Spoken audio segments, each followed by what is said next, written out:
چاہتا ہوں کہ جس وقت میں اپنی بات کر لوں گا تو اس وقت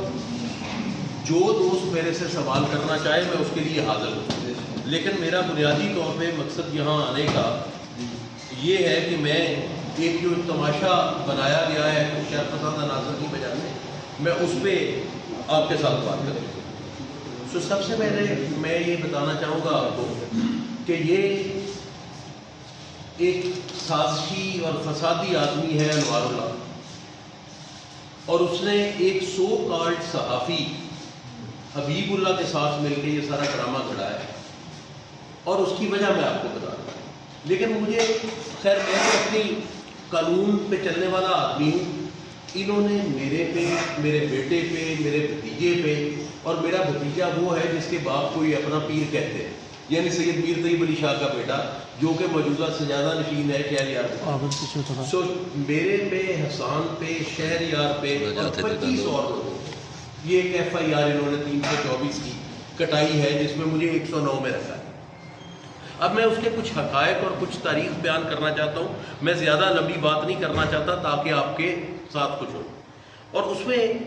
میرے خیال میں چونکہ 47ویں کشت سے الحمدللہ نجیب الطرفین سید ہوں اور اولاد علی ہوں،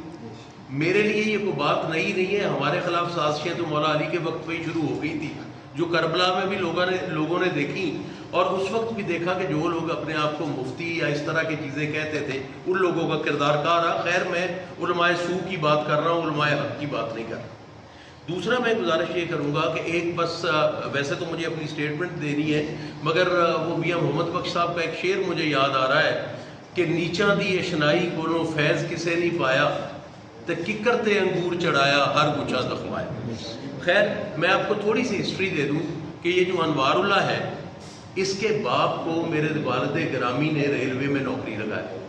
اور ساری عمر وہ ہمارے پاس کرما والا میں رہا، اور اس کے بعد اس لڑکے کو جو ہے یہ جو آج اسسٹنٹ پروفیسر بنا بیٹھا ہے، یہ نوکری اس کو میں نے دلوا کے دی، اور اس کا نتیجہ آج دیکھ لے کے آئے۔ یہ جس حبیب اللہ کا میں ذکر کر رہا ہوں، یہ حبیب اللہ کہنے کو آپ کا صحافی بن گیا ہے۔ اس کو 92 میں نے رکھوایا۔ 92 میں نے جب رکھوایا اس وقت میں سٹنگ منسٹر تھا، اور 92 میں رکھوانے کے بعد کوئی 2-3 سال بعد مجھے اس وقت کے میں افسروں کے نام لینا مناسب نہیں سمجھتا، مگر اگر انویسٹیگیشن والے کہیں گے تو میں بتا بھی دوں گا،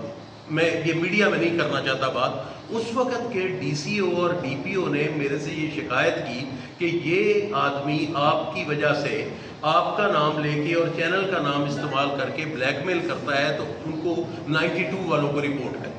تو میں نے 92 کی انتظامیہ سے یہ رپورٹ کی، اور 92 کی انتظامیہ نے ان کو دیکھ کے اس کو نکال دیا۔ اس کا وجہ عنات یہ ہے میرے ساتھ، بعد میں یہ پتہ نہیں ہے یار بھائی میں کیسے چلا گیا، کیا چلا گیا، اور جتنے بھی لوگ اکاڑا کو جانتے ہیں وہ جانتے ہیں کہ ایم ایس کے ساتھ، مختلف افسروں کے ساتھ اس کا کیا رویہ ہے اور کیا کرتا ہے، وہ مجھے نہیں بات کرنی، وہ آپ خود پتہ کر۔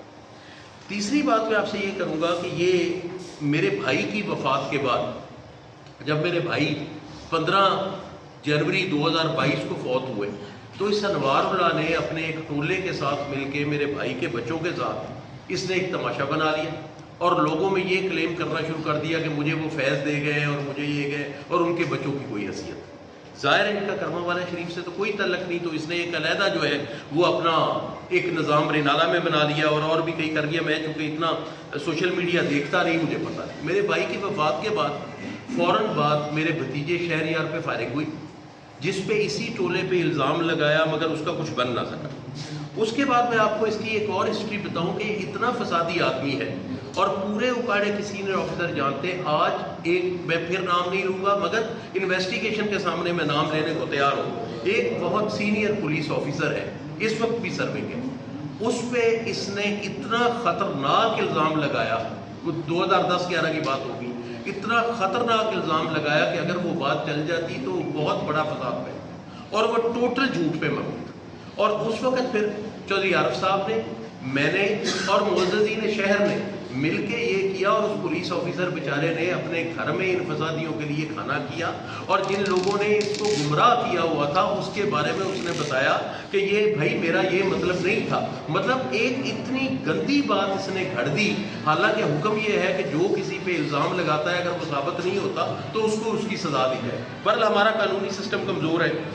اس کے بعد جو اس نے کیا میرے بھائی کے وفات کے بعد ایک فلاحی تنظیم جو اصل میں سازشی تنظیم ہے وہ بنا کے لوگوں سے پیسے بٹورنے سے شروع کر.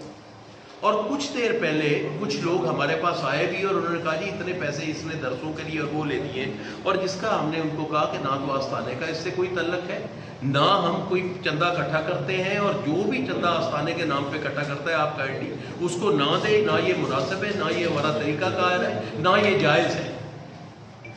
لیکن اس کے باوجود اس نے کیا. اسی کچھ عرصہ میں میرا بھتیجا جو کہ سجادہ نشین ہے اور جس کے پاس یہ حق ہے کہ وہ کسی کی خلافت منسوخ کرے یا نہ کرے, اس نے اس کی خلافت اور اس کی تنظیم بذریعہ اشتہار اس نے اس کو ختم کر دیا میرے بھتیجے نے. اس کے کرنے کے بعد یہ اور آگ بگولا ہو گیا, کیونکہ ان کا مسئلہ تو سازش میں جانی اور یوں ہے. اور یہ اوکاڑا یونیورسٹی میں بھی آپ پتہ کرا لیں اپنے تئیں کہ 3 گروپ اس نے بنائے ہوئے ہیں, اور اللہ تعالیٰ معاف کرے جو صوفیوں کی درگاہیں ہوتی ہیں وہ لوگوں کو فرقہ واریت میں نہیں کھلاتی, وہ لوگوں کو محبت کا درس دیتی ہیں. اس نے اوکاڑا یونیورسٹی میں بھی فرقہ واریت پیدا کر دی. میں صحافیوں کو بھی کہوں گا, میں انتظامیہ کو بھی کہوں گا کہ جائیں خدا کے واسطے وہاں جا کے پتہ کریں کہ یہ وہاں کیا کر رہا ہے, اس کے کردار کا پتہ لگ جائے گا. اچھا, پھر میں یہ کہتا ہوں کہ یہ اب اس میں کیس کی ایک بات کرتا ہوں, اور اس کیس میں ایک چیز آپ کو اور بھی کہوں. مجھے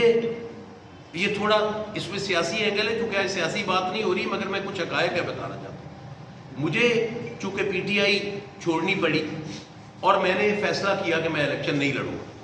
پی ٹی آئی میں نے چھوڑ دی. میں بالکل اس پہ آج بات نہیں کرنا چاہتا کہ بس میں نے چھوڑ دی تو چھوڑ دی, نہ مجھے کسی کو صفائی دینی ہے کہ میں نے کیوں چھوڑی, کیا ہوا, بس چھوڑ دی, میں نہیں چل سکا. لیکن میں آپ کو عرض یہ کروں کہ اگر میں نے نون لیگ کو ووٹ نہیں دیے تو اس کی سزا یہ نہیں ہونی چاہیے. اکاڑا میں بہت سارے نون لیگ کے لوگ شرفا بھی ہیں, مگر 1-2 آدمی جو حرکت کر رہے ہیں اس لیے کہ میں نے نون لیگ کو ووٹ نہیں دیے, تو میری ان سے گزارش ہے کہ ایک ہی میری گزارش ہے کہ سامنے آ کے وار کریں, کمر پہ وار نہ کریں, سامنے آ کے وار کریں. نہ میں نے آپ کی منت کرنی, نہ میں نے آپ سے ڈرنا ہے. میرا جو ضمیر کہے گا میں آگے بھی چلتا رہوں گا. میں تو ووٹر ہوں, کینڈیڈیٹ کی حیثیت میں تو ہوں نہیں اس وقت تو, لیکن یہ ہے کہ آپ نے جو وار کرنا ہے وہ سامنے آ کے کریں, رات کی اندھیروں میں سازشیں نہ کریں. یہ میں کہنا چاہوں گا کچھ لوگوں کے لیے. اور میں چونکہ ذمہ دار آدمی ہوں, اگر وہ اس پہ جائیں گے تو میں نام بھی لوں گا, لیکن میں ذمہ دار آدمی ہوں, اور ذمہ دار آدمی نام نہیں لیا کرتے. میں اس لیے لوگوں کے نام نہیں لے رہا. اور میں انشاءاللہ تعالیٰ یہ میٹر جو ہے یہ نون لیگ کی قیادت کے ساتھ بھی اٹھاؤں گا. یہ کچھ اکاڑا والوں کو بیچاروں کو یہ نہیں پتا کہ میرا سیاست کا نہیں مگر ان کی لیڈرشپ سے میرا عزت کا رشتہ ضرور ہے. ایک میں اور چیز آپ سے یہ کہنا چاہوں گا کہ میں آخر پہ میں آپ کو اس کو کہتا ہوں, 124/22 ایک مقدمہ چل رہا ہے جس میں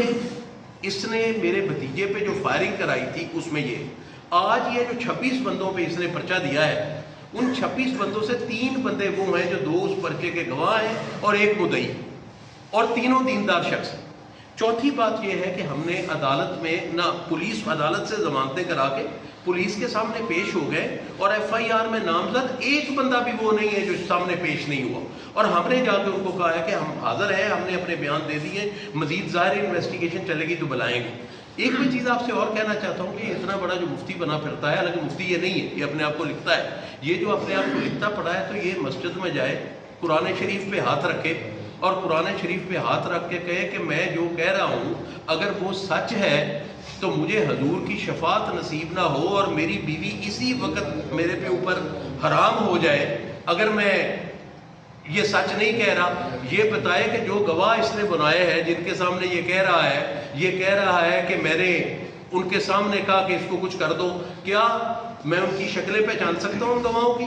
یا پچھلے 2 یا 3 سال میں وہ مجھے یہ پتا ہے کہ وہ کسی زمانے میں اس کے ساتھ کام کرتے تھے, یا میں نے ان کی شکلیں بھی دیکھی ہیں, یا میں ان کی شکلیں پہچان سکتا ہوں اور ان کے سامنے میں مشورہ کرتا رہا ہوں؟ مطلب حد ہوتی ہے. پھر آپ اس کی ویڈیو دیکھیں, اس کی عورت کہہ رہی کہ 3-4 آدمی تھے. 3-4 آدمی اس وقت کہہ رہی ہے ویڈیو پہ, جب ویڈیو بنا رہی ہے, اور پرچہ 26 بندوں پہ دے رہے ہیں. اور ایک اور چیز میں بتائیں کہ اپنے کسی عزیز کو اسی جگہ پہ اگر کوئی گولی لگ جائے یا کوئی حادثہ ہو جائے تو کیا